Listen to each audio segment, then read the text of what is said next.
Okay, there we go. So, uncertainty is not knowing when, if, or how things are going to change. For those of you that joined us last time, Vanya spoke about how ongoing uncertainty keeps our stress system activated, shaping our brains and how our bodies respond. And so, this series is really about understanding and responding together in times of prolonged uncertainty. Last session, we focused on how youth and families are responding to prolonged uncertainty. Today, we're shifting our focus to providers who are experiencing, as you all know, their own kind of prolonged and intense distress in response to this moment and meeting the needs of refugee and immigrant youth and families.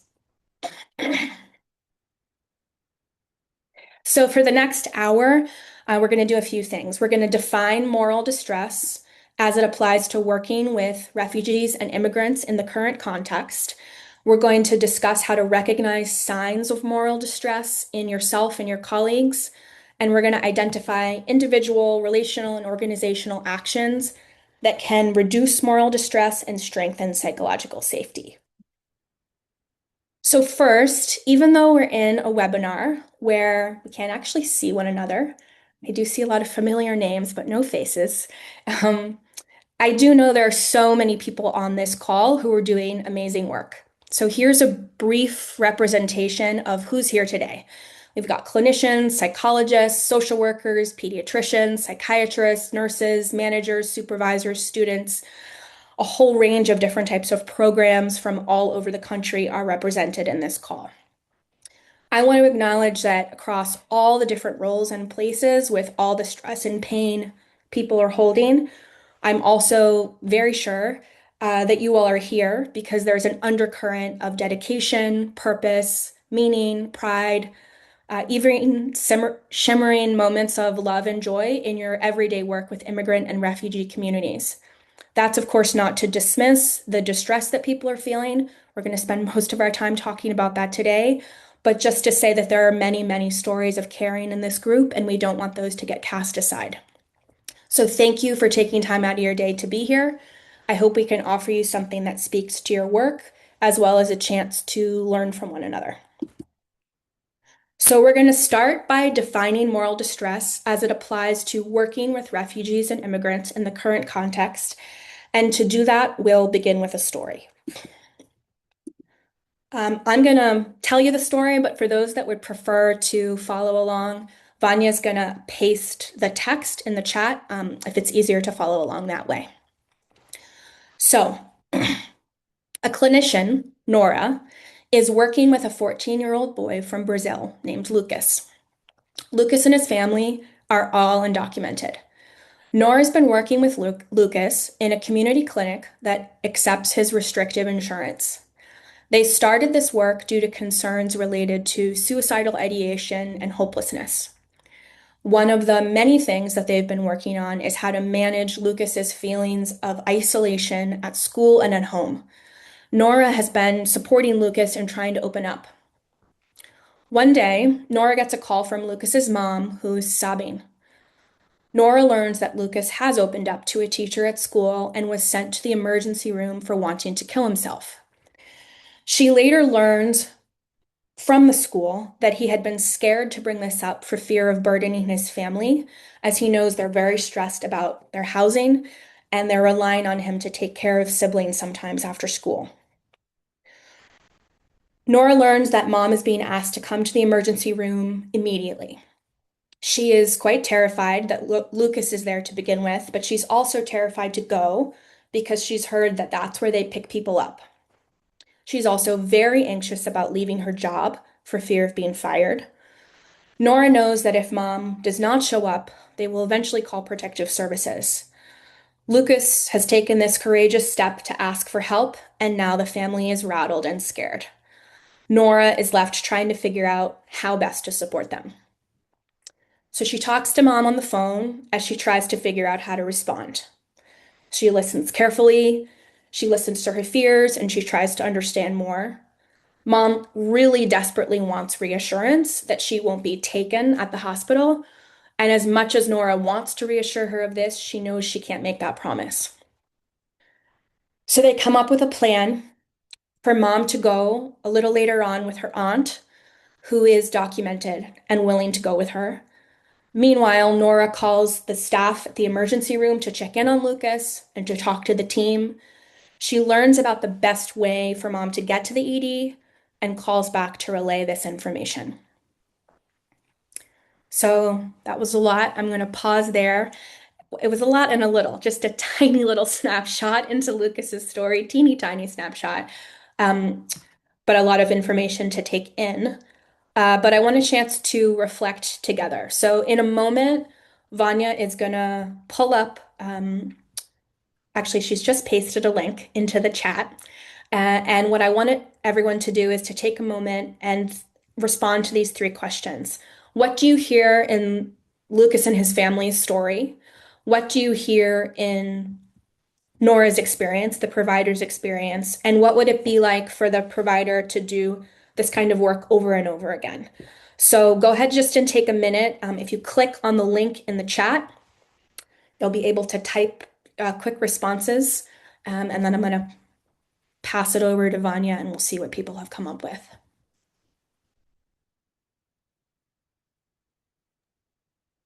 I'm noticing that people are already writing, so nice work. And those of you, if you can't see, there's a little yellow color on the bottom says plus sign post. So just if you click that, then you'll be able to write it. And thank you. Thanks, Ozam. So let's take maybe just a few more seconds for people to write any responses. And Jenny, if you wouldn't just mind bringing your screen down and then I can share. Of course.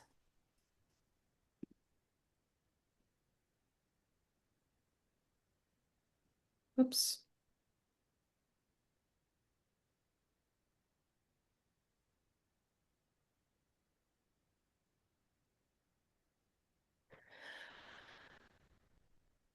Okay, so let's take a look at what people said. I'm seeing in the youth and families experience difficult decisions, worry, stress, lack of freedom, anxiety, concern.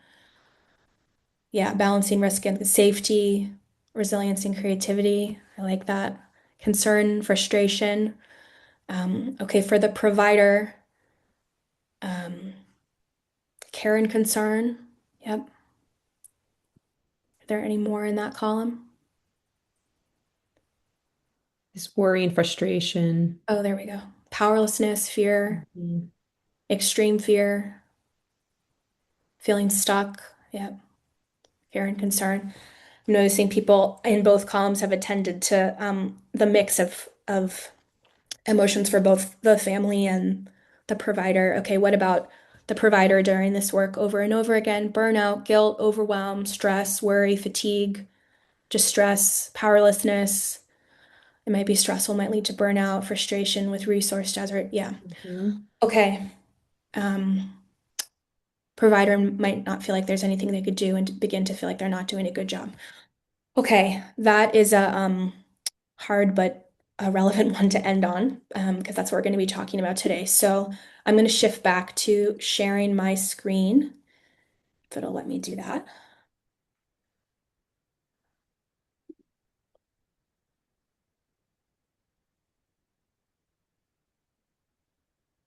Okay.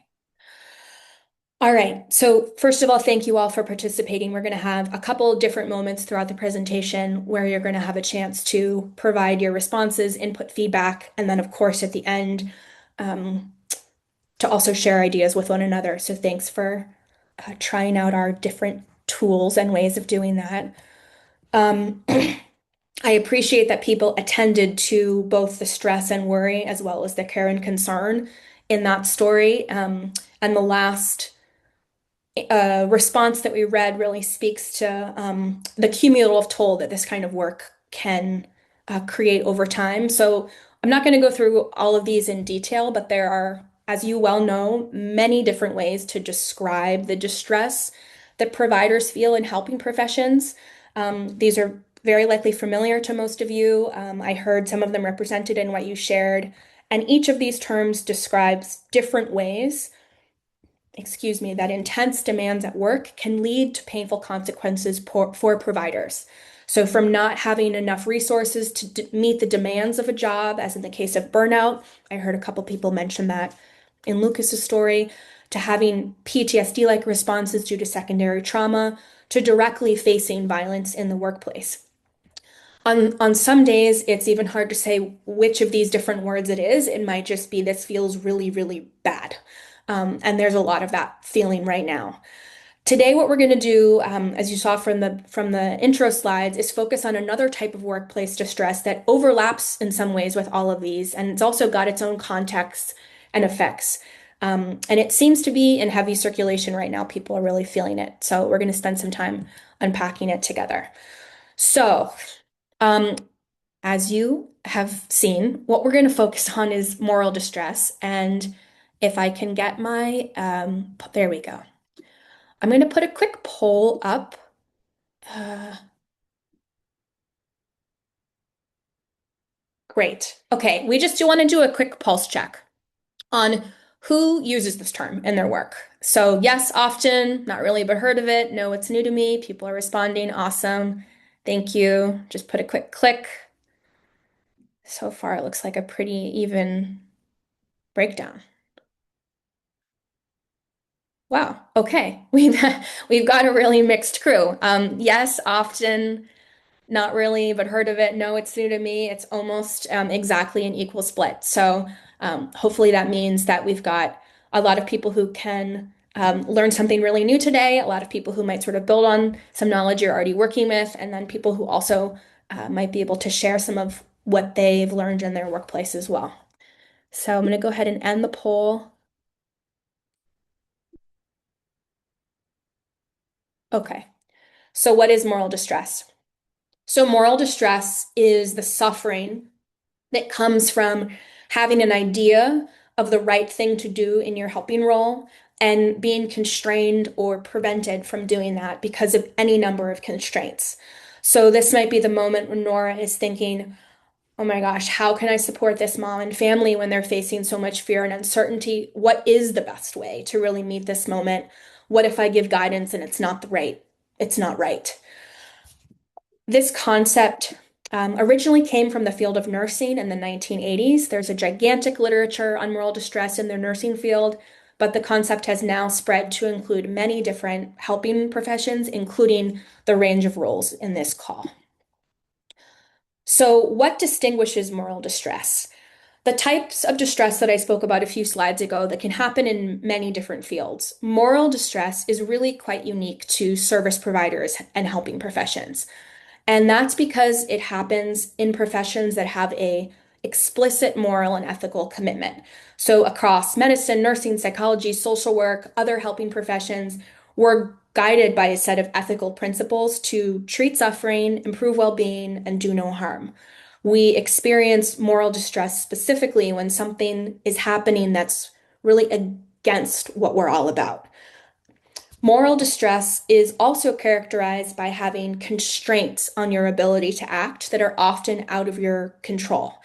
And I saw this sentiment come up in the Padlet, but it's really important to note that in the immigrant and refugee context, as we've reflected on our own work, listened to peer stories, and dug into the literature to prepare for today, the themes that we've heard have been really as much about being prevented from doing the right thing or fearing that you did the wrong thing as they have been about feeling I just can't do enough. I just couldn't do enough. This too is a type of moral distress. And right now, many people are feeling that it's a regular presence in their work rather than an exceptional bump in the road. Because of the combination of these two things being deeply rooted in values and then being constrained, whether at the system level or in your specific workplace, there's a feeling in moral distress that one's core values have been violated. So there's a deep, oh no, this was not right, or I really don't like the way that felt, or how can I stand for this? How can we stand for this type of feeling? And then, as we'll talk about in a few minutes, there can be really significant personal consequences, emotional, psychological, physical, behavioral.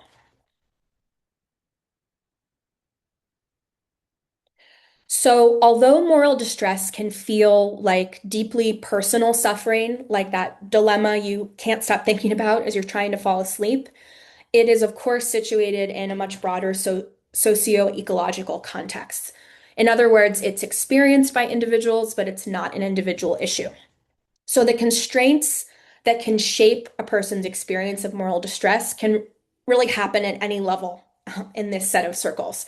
And developing awareness of these constraints, learning to see them more clearly, talk about them with colleagues, identify and respond to patterns, this can be a critical part of moving through moral distress as a team or as an organization rather than feeling alone with it as an individual provider. Across all these different levels, it's also important to acknowledge that a person's social identity and role within an organization all really matter to how moral distress is experienced. So there's some research that affirms what many people on this call already know to be true, which is that if you share identities with communities you're working with, for an example, you're also an immigrant, also a refugee, or the child or family member of one, you may feel the weight of this very deeply. Role and institutional power also really matter. It's not an accident that moral distress came out of nursing. Nurses are constantly on the front lines of making critical, time-sensitive, complex decisions, intimately connected to their patients, and historically and presently haven't held as much power as other professionals in the room. Finally, it's really important, oops, it's important to understand and approach moral distress within this broader awareness so that we don't reduce it to an individual problem or an individual weakness, leaving ourselves and our colleagues feeling lonely, missing key opportunities to catch patterns, address constraints that we can control, and to take care of ourselves and one another, which we'll be talking about more today. So let's spend a few minutes talking about that outer circle. The society and community context. We're going to start there because it's one that's on many providers' minds right now, and it's certainly one we heard loud and clear in Lucas's story. So right now, front and center in many immigrant and refugee communities is widespread fear and uncertainty related to increased surveillance, loss of legal or protected status, and deportation risk. As Vanya discussed in our last webinar, recent data from the Kaiser Family Foundation survey shows that about 4 in 10 immigrants worry that a family member could be detained or deported, rising sharply since 2023, with rates as high as 75% among undocumented immigrants. We know this fear and uncertainty affects well-being. About 4 in 10 immigrants report negative health impacts from immigration-related stress. At the same time as fear and uncertainty is worsening health, which of course is creating more need, it's also getting in the way of help seeking, as demonstrated by this local headline from the Boston Globe, and I'm sure as evidenced in many of your workplaces. Hospitals, clinics, schools all over the country are reporting increases in no-shows, patients dropping out of care, kids not showing up to school due to fear. This is, of course, tremendously distressing for patients and families. It's also morally distressing in another way for providers who are trying to reach them and navigate the best ways to support them in this moment. We saw this in Lucas's story. The increase in surveillance and deportation is a major dilemma for mom, but also for Nora in a different way. She's struggling with what's the right and best thing to do in this moment. How can she really help Lucas in this vulnerable and frightening time when there are constraints outside of her control that are impeding safety? So, while society and community constraints are likely at the front of people's mind, they're not the only ones that can contribute to moral distress in working with refugee and immigrant communities. Constraints, or these factors that can really disrupt your ability to do the right thing, can come at every level. So, we're going to go through these. In addition to the policies and practices that have increased fear and uncertainty related to immigration status, there are also broader social determinants of health that can get in the way of providers feeling like they can really serve a patient. Immigrant and refugee youth and families are disproportionately burdened by economic stress, housing instability, exposure to community violence, experiences of discrimination and exclusion. Even though we only got a glimpse into Lucas's story, we saw this. Housing and employment instability are making it difficult for Lucas's family to access the care that they need. Um, these are long-standing stressors in immigrant and refugee communities, and they've only intensified. So what about organizational constraints in your place of work? For example, when insurance coverage policies limit or restrict care for undocumented immigrants, or those policies are changed, or when service systems don't have adequate language services, caseloads are unwieldy, appointment times are short, particularly for multi-stressed families using interpreter services. These can all represent painful organizational constraints that can get in the way of fulfilling our commitments to good care and create moments of moral distress. We can imagine this coming up at various moments in Lucas's story. Accessing interpreters in the hospital, getting Lucas and his family connected to ongoing resources with their restrictive insurance, the tension Nora might feel between supporting Lucas's mom and her probably very large caseload. Next, at the interpersonal level, there can be barriers within teams related to many things, different belief systems or values related to working with immigrants and refugees, or more broadly, disjointed systems of communication, poor handoffs, interpersonal tension that can create barriers and contribute to that distressing feeling of we're really not living up to our values here. We're not doing the best we can do for this patient. These set of factors can actually be particularly distressing for some providers because it can feel like, oh my gosh, there's so much out in the world there that we know is out of our control. Can't we do the very best we can as a team here together? And finally, at the individual level, there can be restraints related to training and skill set for meeting the moment, but also self-doubt, despair, powerlessness that can impede one's ability to feel like you can act or that acting makes a difference. We could see this potentially in Nora going back and forth between going into hyper problem solving mode with families, then getting worn out, as some people suggested might happen in your responses, then feeling like her efforts don't matter, leading to more difficulty engaging with team problem solving in other situations and increasing her feeling of distress. So that was a mountain of constraints. The point here is not to belabor them. The point is to develop a lens for seeing them more clearly. When you're immersed in the everyday of this, it's hard to take a step back and do that. When you can see them more clearly, it starts to feel a tiny bit less like everything is broken all of the time, which some days it might feel, and more like, yikes, this is a team issue we keep confronting as a group. Or given these massive structural constraints that we can't control, how can I best support myself to sustain this work? Or providers in our organization are stumbling on this same pattern over and over again in their work with refugee and immigrant communities. What can our team do together to address this?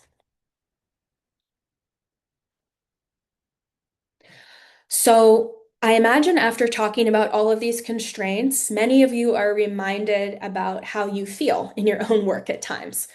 That's often how moral distress shows up, not in an analysis of constraints, but just in how badly it feels. So I want to spend a few minutes talking about how to recognize some of the signs and consequences to catch yourself and others. And we're going to start by hopefully using another fancy tool to hear what's on people's minds. So for this one, it's not going to be posted in the chat.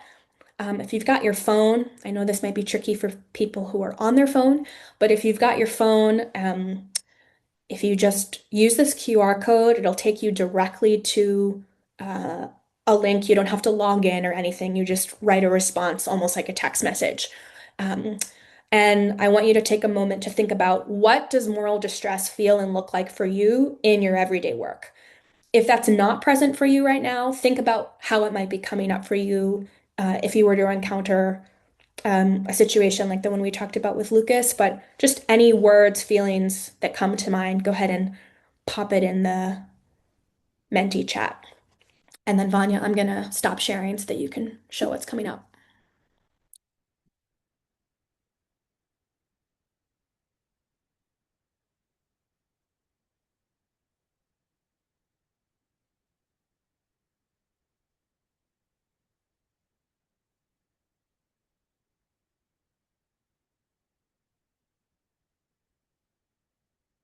All right. Oh, thanks, Vanya.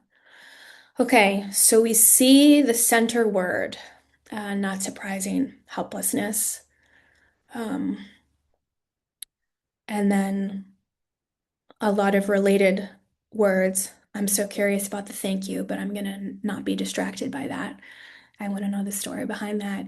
Yeah, inability, hard, learned helplessness, ruminating, scary, burnout, frustration, guilt, hopeless. Um, this sort of core idea of feeling um, a lack of control and an inability to do something. Okay, let's try to make sense of that a little bit together in terms of how to break down what some of these effects look like. And then hopefully some of the framework that we'll offer today in terms of how to respond to moral distress. Um, our hope is that it actually speaks directly to that helplessness feeling. So let me go back to sharing.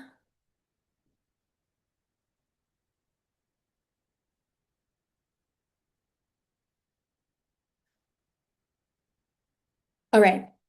So as demonstrated, excuse me, by the range of responses that you all just gave and saw, moral distress can take a toll in many different ways. So, first, unsurprisingly, there's lots of emotional consequences: sadness, grief, irritation, anger, hopelessness.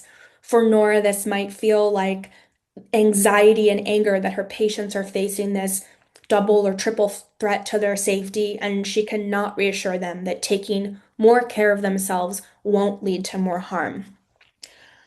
Moral distress can also have psychological consequences in terms of how you're thinking about the work. And I saw that loud and clear in what people came up with in terms of helplessness, feeling like it'll never be okay again, doubting that one has it in them to do this work, that there's just really nothing you can do. Um, Nora might think, for example, am I the right person to be doing this? Did I think about this carefully enough? Is what I'm doing, does it even matter? There can also be, like with any stress, physical consequences. These, of course, show up differently for every person: fatigue, headaches, stomach aches, pain. For some people, this can be the first clue that something is off or that the toll has reached a new level, somewhat of like an indicator light that some kind of care is really needed. And there's also significant behavioral consequences in the form of changing work patterns, withdrawal, overworking, difficulty focusing. This might mean, to take Nora's example, staying late repeatedly, having difficulty resetting a schedule that will be sustainable, and then feeling like leaving is the only path out. Of course, these consequences are not just individual, but collectively turnover and what one author who wrote on this recently called professional exodus are a real cost of moral distress. So I want you to take a moment and look at this and reflect. You're not going to have to enter your responses into anything, but just reflect. Where do you see yourself struggling? Like in what sort of category? Where do you see your organization struggling? And perhaps most importantly, where do you see the most opportunity for support and care on your team in terms of responding to what some of the cumulative consequences have been? All right, with that in mind, we're going to spend the remainder of the presentation taking a deeper dive into what to do. You'll notice that the next several slides are not prescriptions. They're not the answer, but they're just one set of ideas with an emphasis on guiding questions for you and your team. And we really hope that these questions can apply to a wide range of workplaces and roles. So where do we start? So, to manage and minimize moral distress, you can imagine that there's a great tension between systemic responses and individual and interpersonal responses. Moral distress is a gigantically structural issue, and lots of current research emphasizes that structural change is what's needed to minimize moral distress. Our structures need to operate differently. We totally agree. This is critically important.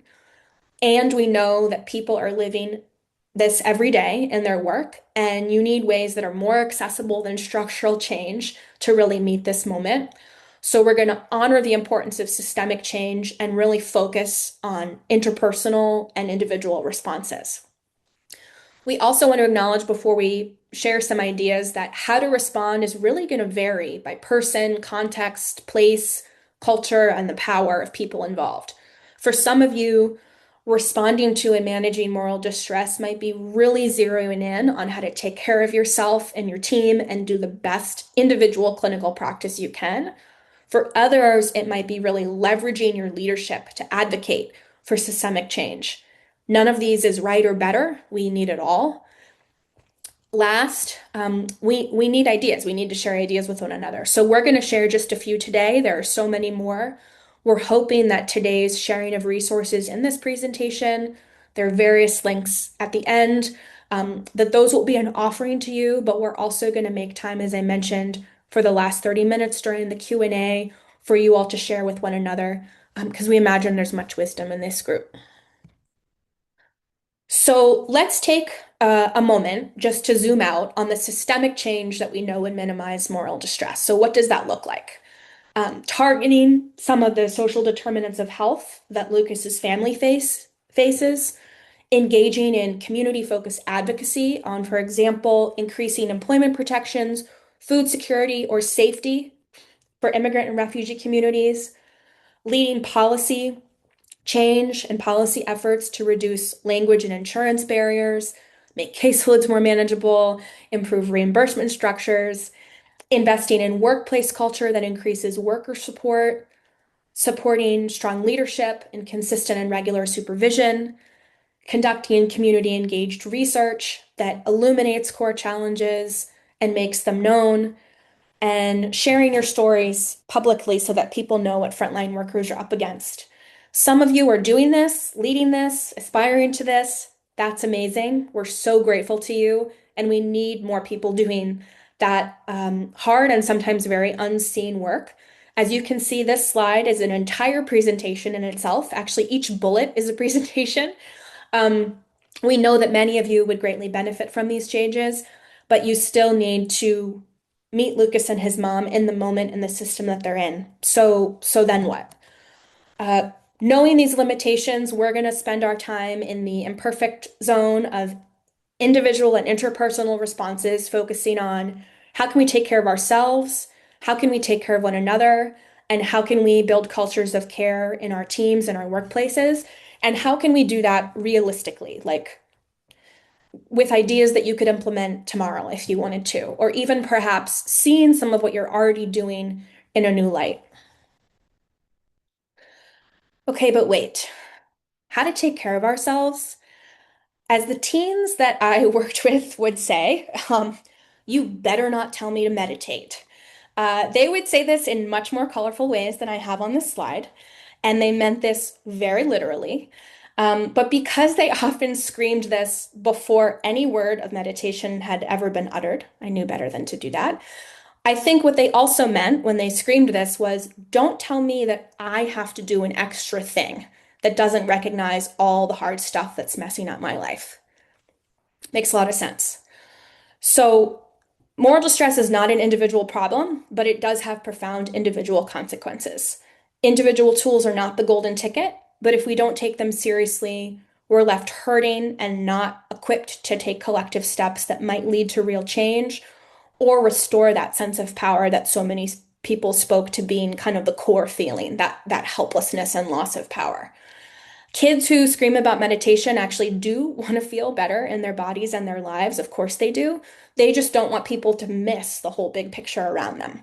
So we see the whole big picture, and we still want to ask today what kinds of responses might help us confront this multi-legged beast of moral distress with the tools and resources we have right in front of us. So we want to offer one framework, moral courage. There are many different frameworks to choose from. We like this one for a couple reasons. First, if you're in this work already, you've already tapped into some amount of courage. You've got this in you, whether you call it that or not. Second, it offers one pathway to think about how to move forward when you identify moral distress that doesn't require having a whole different set of resources or supports than you already do now. It's something you can find within yourself and your colleagues. So we hope it's accessible.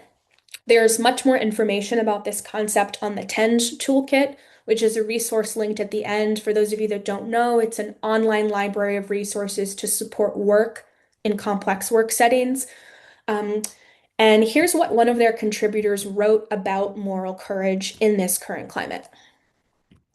Situations that call for moral courage are not new.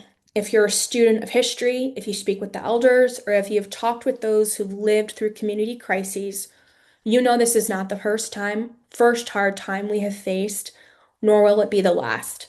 I don't say this to minimize what's happening right now, but we can't let our nervous systems hijack the room. When that happens, we lose the one thing we actually need, the capacity to think clearly.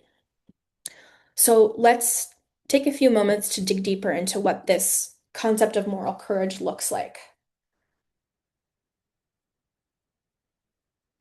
So the concept of moral courage comes from an ethicist named Rushworth Kidder, and is a concept that talks about how to move from ethical thinking to ethical action.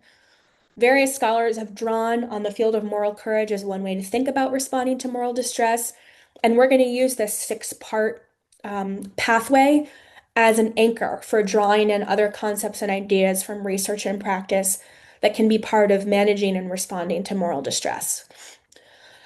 Okay, so the first step, name the distress. It sounds very straightforward and simple. It's often not.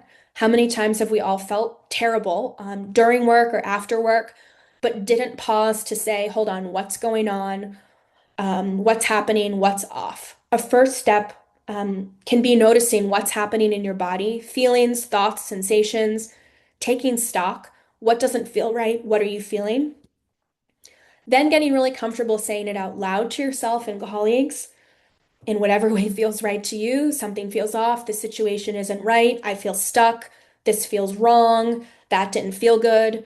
Um, that meaning the decision, the moment, the dilemma. This can open the door to acknowledgement that you're not alone in this dilemma and ultimately problem solving with somebody else. Once you've taken stock, if the thing you feel feels like moral distress, if you feel like you are somehow powerless or constrained from doing the thing you think is right, name it, use that word if it's helpful. Going back to Lucas's story, for Nora, this might have happened when she got off the phone with mom. There was a pit in her stomach that felt really hard. I'm really worried. I feel stuck. Acknowledging this could really open the door for reaching out for support, reflection, or ongoing problem solving with her team. Another step is to practice quiet courage. So, quiet meaning not necessarily obvious or heroic actions, but the everyday moments of resolve and fortitude, showing up with care and compassion, staying connected to others with purpose that often go unseen in your work. We think that the first step here is really finding your footing and steadying yourself. When morally distressing events happen, they can be really activating, destabilizing, discouraging, whether in the moment or hours later. And so asking yourself, how do you re-regulate when things feel terrible and you're really distressed? What kind of spiritual or grounding practices do you carry with you? How do you get rerouted? How do you get steady again? These don't have to be breath or meditation, though that may really work for you. Of course, I have nothing against those. My colleagues used to tease me because I would often do handstands in my office after really painful, intense moments with kids. Did this undo moral distress? Of course not. But it did help me get back to a place where I could actually think about what I wanted my next step to be. Steadying yourself is critical to being able to take that next step forward in a way that's aligned with your core values. So you might ask yourself in your role, where, how, or to whom can you act? So, for example, this could be Nora knowing that she could not change the broader constraints in mom's world, but knowing that she could stay present with her pain, come up with a plan that felt moderately okay, and reach out to the hospital to make the trip a little less daunting. Or it could be the emergency room social worker, who we didn't get a chance to hear about in that story, having built a list of resources in the community that are supportive and accessible to families with undocumented or precarious status. So many of you are likely doing these steps already. They may feel small or tiring in the moment, but they add up.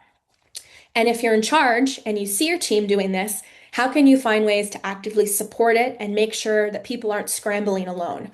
How can it be part of what the unit or the team does instead of what one single person does?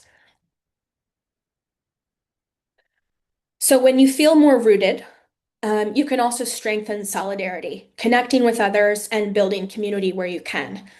Though there's very little research on what types of interventions help providers manage moral distress, the few studies that do exist are pretty consistently clear that having supportive, connective peer spaces to identify challenges, reflect and learn from them, and support one another is key.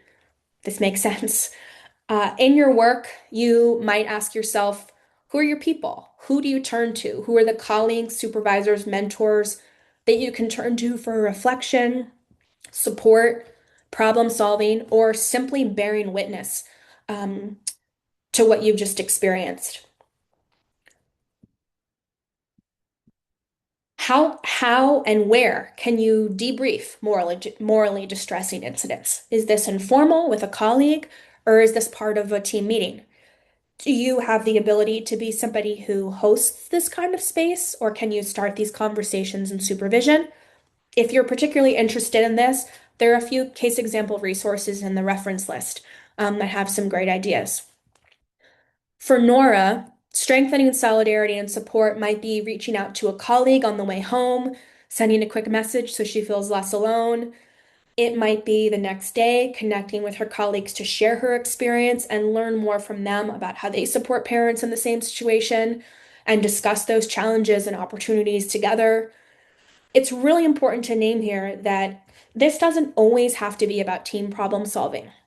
It can also be, and sometimes really needs to be, a space to hold shared grief and pain together without immediate solutions or ideas. Holding the heaviness of it together can be healing in and of itself. For this reason, it's really important to think about what you want when you reach out to other people on your team and how to be transparent about that. When I think about how tricky this can be, I often think of a group I ran on a inpatient unit with teens for many years. Kids got to bring up whatever they wanted, but the hard part was asking for what they needed. They had options, a place to vent, a place to get only positive support, a place for feedback. This was really, really, really hard for them. It's very hard for adults too. If you go to a peer wanting just to be heard, just to have someone to bear witness, and you get problem solving, it can actually contribute to that feeling of I did the wrong thing, making the moral distress feel more intense. If you go looking for practical guidance for problem solving and you get a really supportive I hear you, it can worsen that feeling of loneliness and powerlessness. So, learning to ask for what you need, making sure your colleagues know what you're looking for, is one way we can all support each other and strengthen our sense of facing this together. With courage, care, and solidarity, we can try to use ethical channels strategically. So, this means finding opportunities to take direct action by speaking up or calling attention to dilemmas and patterns in your organization. Some questions you might ask yourself are whether or not there are consistent constraints or patterns you're seeing in your clinic, school, hospital that are regular creating moral distress in your work with refugee and immigrant communities. For example, in Lucas's story, we might have seen organizational challenges like chronic difficulties accessing interpreter services in the emergency room, or difficulties finding referrals for families with restrictive insurance, or interpersonal challenges like differences in provider tolerance or understanding of refugee and immigrant family needs, demonstrated, for example, by how different team members understood Lucas's mom being delayed in showing up for the hospital. Within these challenges, where are there small levers for positive change, like partnering with interpretive services, collaborating across disciplines on resource building, or inviting colleagues who are not on the daily frontline grind to host trainings for your team. If you're finding yourself bumping up against patterns, what avenues exist within your organization to address this? How can you raise them with your team, your supervisor, your manager, the leadership group? This is where having a clear view of different levels of constraints, paying attention to patterns can really help you narrow in on what kind of issue you might want to tackle. Next, investing in values clarity. So what does that mean? This might look like asking, what values are important to your work? Because morally distressing situations have the effect of making us feel powerless, helpless, out of control, or in deep grief or pain for what we cannot do, it can often be difficult to stay connected to who we are, what we can do, and what we want to do moving forward. So for Nora, investing in values clarity might be connecting with her strong core guiding sense of dignity. She knows she cannot control the systemic constraints her patients face, but she wants to remain committed to staying present and connected to meeting them fully in the moment. For the nurses in the emergency room, that we didn't get a chance to learn about them, but this might mean maintaining a sense of respect and compassion no matter the circumstances, and even if they only have a few minutes. They see Lucas is nervous, so they lean into getting to know him, learning about his love of soccer, talking about his favorite teams to help him feel just a little bit more at ease on a scary, uncertain day. This also might be connecting with your organization's values. What do you want to prioritize and practice as a team? How can you honor, nurture, and celebrate your efforts together so that even if your teammates are encountering despairing circumstances every day, they're still feeling seen and supported in small and big ways by one another? This could look like the social work manager in the hospital noticing that emergency room social worker who'd gathered resources for Lucas and his family and making sure those efforts are supported structurally so she's not alone. This could be the nursing manager or the attending psychiatrist taking note of the nurse's efforts to make patients feel comfortable in crisis and welcoming them, honoring that in group meetings and using it as an example to teach new students. This could be Lucas's school staff coming up with creative ways to connect and engage him in school-based resources since he's limited in his ability to use community resources. How can we not only invest in these moments, but notice them for one another?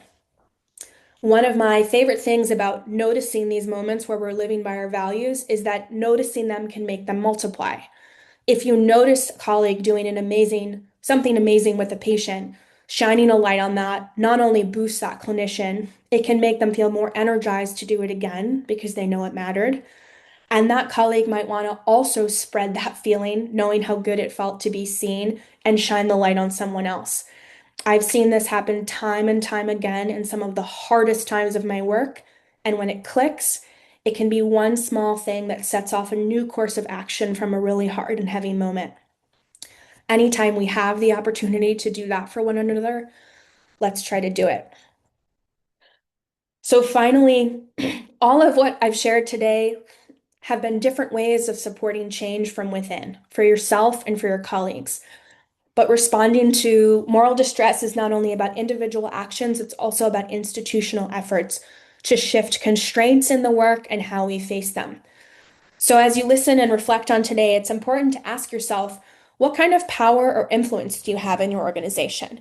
If you're a director, manager, leader, supervisor, you have even more leverage to shape the workplace environment and culture. The supports that your team has access to, the opportunities for advocacy or practical change, for example, in tackling persistent barriers, offering proactive and supportive supervision, setting the culture of communication on the team, and providing leadership and ongoing training. You might also have more direct channels to affect change at the organizational level or even outside of the organizational level. This type of moral leadership is critical for your workplace, your teams, and your colleagues. However, supporting change from within doesn't mean you have to be a director, as critical as that is. What is your own sphere of influence at work? Do you have students you're training? Do you have a colleague you mentor? Are you a community member who's able to provide critical feedback and insight into everyday challenges? Who's doing work you admire in these hard times? How can you honor it, appreciate it, and learn from it? We can feel very small in moments of moral distress, and often we are. But sometimes the most powerful step forward is not the big one. It's the moment where you're staying present and connected to what brought you to this work and caring for yourself and others in the deep way you care for your patients and community every day. So, with that, I'm hoping that I can stop sharing and we can start learning from all of you. I realize that at the hour, a few people might leave. And so I want to make a few quick announcements before we jump into more sharing and questions.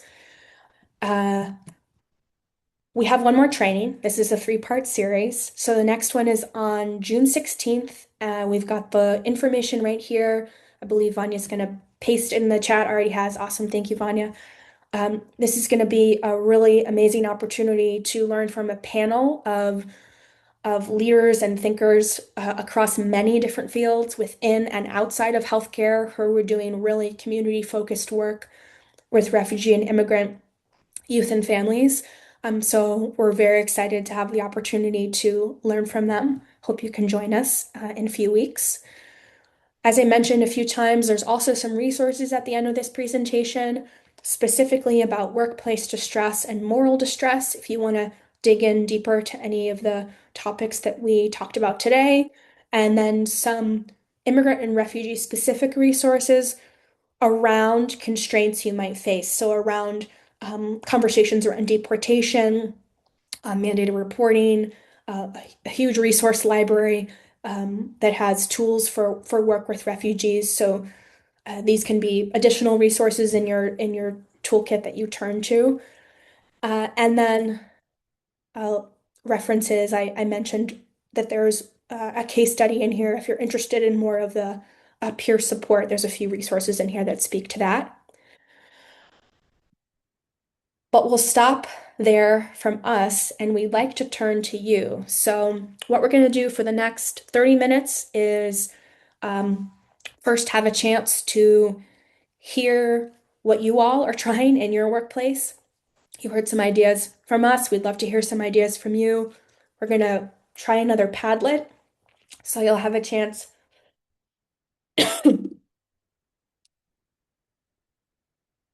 to respond to three questions.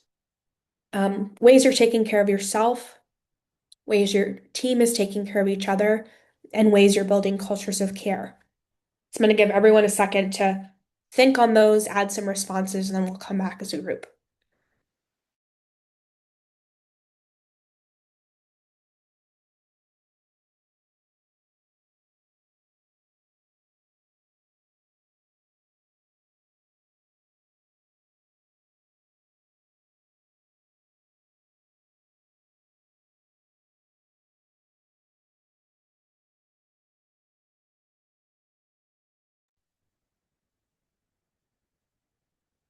Don't assume your idea is obvious or small or straightforward.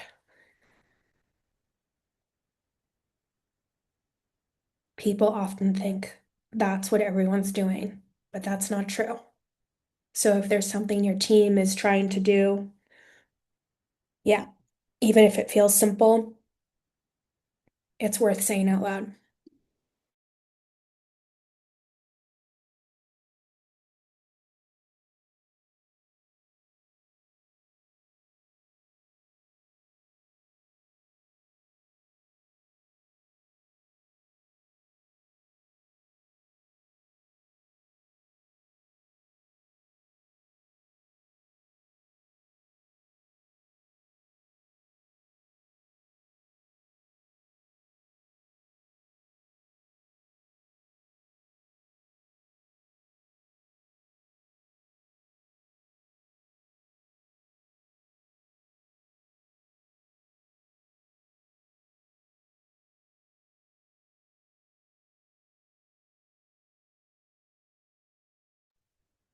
Seeing some great ideas come in.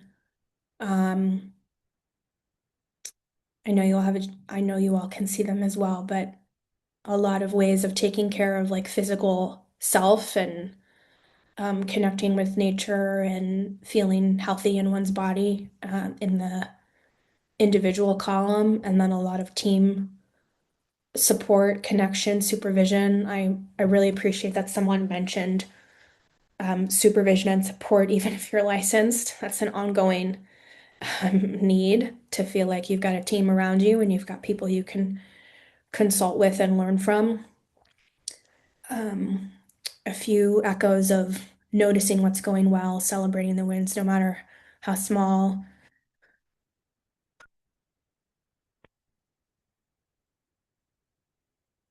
Some people have posted some links. That's helpful. Thank you. Pizza parties.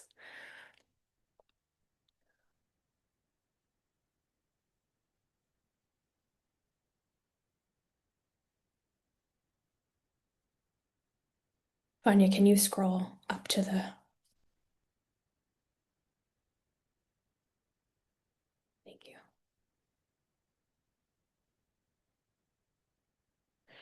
Okay, awesome. We hope people will continue to jump in, both sharing ideas as well as looking at ideas or responding to ideas if you particularly appreciate one. I see some interaction between people, which is nice. If you've got resources to share or resources that you think support something that you've heard, feel free to plug those in. We're going to share this out as part of what we offer at the end of the webinar. So keep adding it in, adding your comments in. I'm gonna go ahead and stop recording so that we can move into the question and answer.